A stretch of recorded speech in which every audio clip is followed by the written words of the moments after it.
Warahmatullahi wabarakatuh. Sebelumnya terima kasih kepada Bu Yeni telah memberikan kita kesempatan untuk mempresentasikan tentang struktur pasar.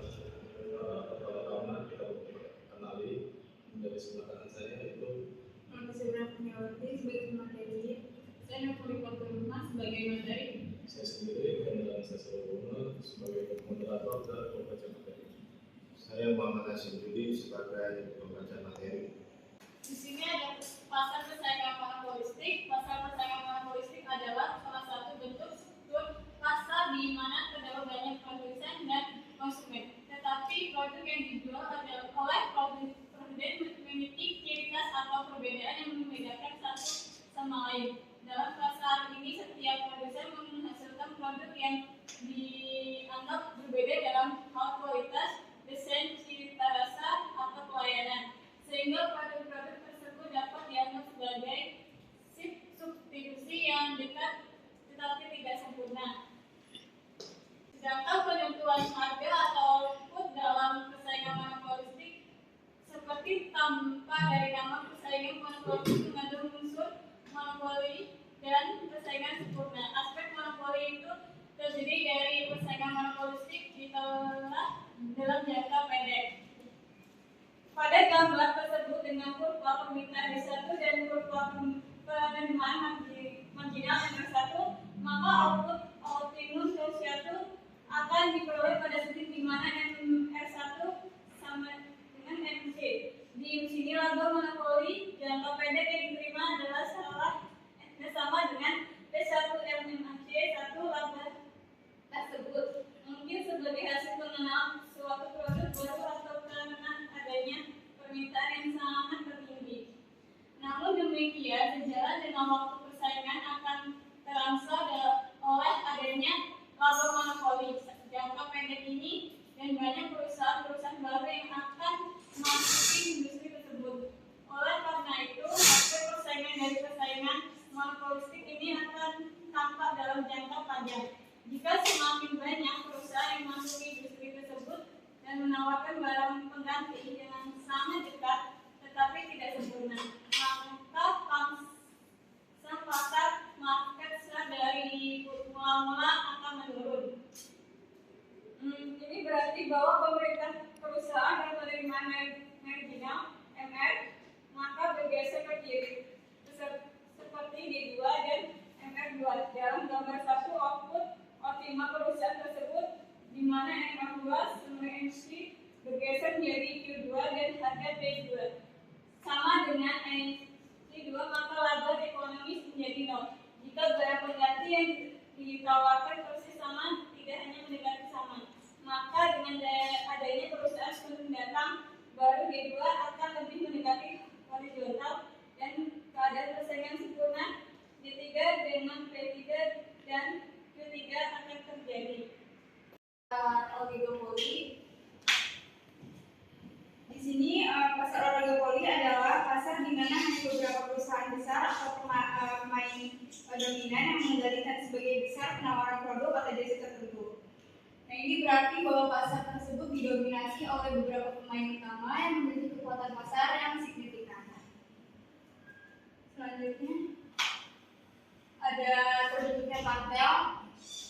Dalam suatu pasar yang oligopolistik akan sangat menguntungkan bagi semua perusahaan jika mereka bersatu dan menentukan harga secara bersama-sama.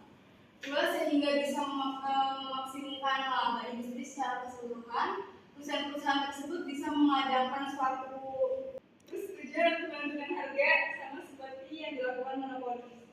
Dan karenanya mereka bisa menentukan laba maksimum dari konsumen. Jika persetujuan seperti itu dilakukan secara formal atau sah menurut hukum, maka kelompok tersebut dinamakan kartel. Jika dilakukan secara diam-diam atau informal, maka disebut kolusi. Jika sebuah kartel secara penuh bisa mengendalikan semua perusahaan dalam suatu industri, maka kartel tersebut bisa bertindak sebagai monopoli. Di sini ada kurvanya. Dari kurva MC dari masing-masing perusahaan dijumlahkan secara horizontal untuk memperoleh kurva MC industri. Dengan menyamakan MC kartel industri tersebut dengan kurva MR industri tersebut, kita bisa menentukan tingkat output yang memaksimalkan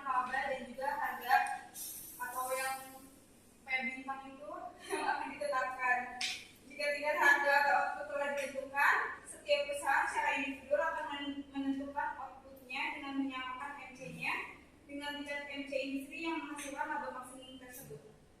Pemimpinan harga.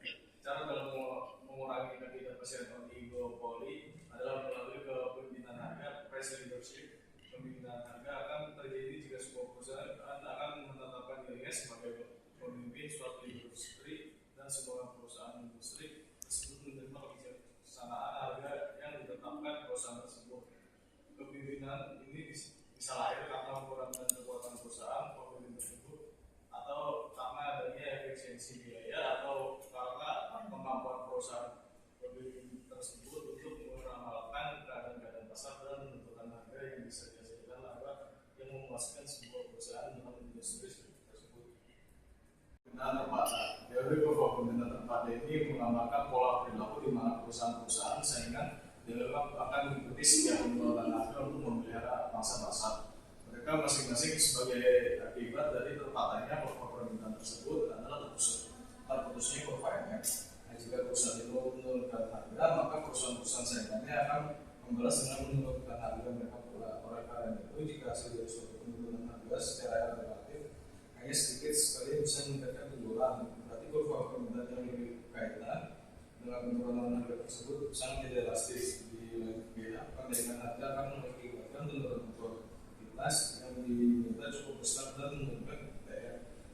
Karena para pembeli akan berpindah ke perusahaan-perusahaan saingan yang tidak menaikkan harga tersebut. Sebagai akibatnya dari terpatah kurva permintaan tersebut adalah khususnya kurva MR. Kurva MR perusahaan tersebut menggigit pada tingkat harga atau yang berlaku, dan dia pada kurva MR ini yang menunjukkan kelakuan harga itu, kelakuan harga itu perusahaan yang memaksimumkan laba akan selalu memilih untuk beroperasi di mana MC sama dengan MR. Dan karena adanya gap pada kurva ini, maka kombinasi harga output pada kota tersebut bisa tetap optimal walaupun MC berfluktuasi. Oleh karena itu seperti dilupiskan pada jurnal tersebut. Nah, kurva MC perusahaan tersebut bisa berfluktuasi antara MC1 dan MC2 tanpa menyebabkan perubahan kombinasi harga atau yang optimal dari perusahaan tersebut. Selanjutnya, persaingan non harga. Perusahaan saingan akan selalu membalas tindakan penurunan harga. Maka oligopolis cenderung untuk menggunakan teknik-teknik persaingan non harga untuk variabel-variabel non harga tersebut. Tetapi tingkat reaksi tersebut jauh lebih lambat daripada jika harga yang berubah. Kegiatan barang ini cenderung untuk mendiferensiasikan produk suatu perusahaan dalam pikiran konsumen dengan produk perusahaan lainnya dalam suatu industri, dan oleh karena itu para pesaing tersebut menghadapi kesulitan untuk mendapatkan kembali konsumen yang hilang. Meskipun mereka telah bereaksi, walaupun perusahaan membutuhkan waktu yang lebih lama untuk mengembangkan baik melalui persaingan non harga, tetapi sekali kurva permintaan perusahaan tersebut bergeser keluar, mana perusahaan saingan membutuhkan waktu yang cukup lama untuk menetralisir pergeseran itu. Oleh karena itu, pengaruh yang sangat bermanfaat dari persaingan non harga ini tampaknya lebih bertahan lama daripada manfaat yang diperoleh dari penurunan harga. Selanjutnya, penentuan struktur pasar. Maka secara singkat kita akan memperhatikan metode dan ruang lingkup dari sensus ekonomi, dan kemudian menelaah bagaimana data sensus tersebut digunakan untuk memberi informasi yang berguna untuk mengetahui struktur pasar suatu industri. Dalam pembahasan berikut ini kita gunakan sebuah negara hipotesis, demikian angka-angkanya. Namun demikian, metode penyajian yang digunakan adalah metode yang baku yang digunakan di dunia internasional. Oke, selanjutnya ada sensus ekonomi. Untuk semua kegiatan ekonomi yang dicakup oleh sensus ekonomi negara Greenland tersebut, jadi industri mengelola merupakan sektor terbesar pada tahun 1991. Industri pengelolaan menyerap hampir 20 juta tenaga kerja atau 20% dari jumlah angkatan kerja, dan menghasilkan sekitar 24% dari GNP. Setiap 5 tahun lembaga yang melakukan sensus tersebut memberikan suatu informasi yang lengkap mengenai sektor penting ini dalam sensus industri. Sensus industri ini menyajikan informasi yang mencakup hampir semua aspek yang bisa diukur kegiatan industri seperti tenaga kerja, jam kerja, harga, produksi, investasi, biaya input, mesin-mesin, dan peralatan lainnya, bahan bakar, upah, pekerja, dan lainnya. Nah, selanjutnya ada konsentrasi pasar. Biasanya industri terletak pada keadaan antara persaingan sempurna dan monopoli. Untuk mengetahui di mana letak suatu industri, kita hanya memperhatikan tidak hanya jumlah pesaing yang ada, tetapi juga ukuran relatif pangsa pasar relatif dari perusahaan pemimpin dalam pasar monopoli dan oligopoli cenderung untuk lebih besar daripada dalam pasar persaingan monopolistik dan persaingan sempurna. Selain struktur industri yang diukur dengan tingkat konsentrasi, perusahaan-perusahaan juga harus memperhatikan persaingan dalam luar negeri. Nah, perbedaan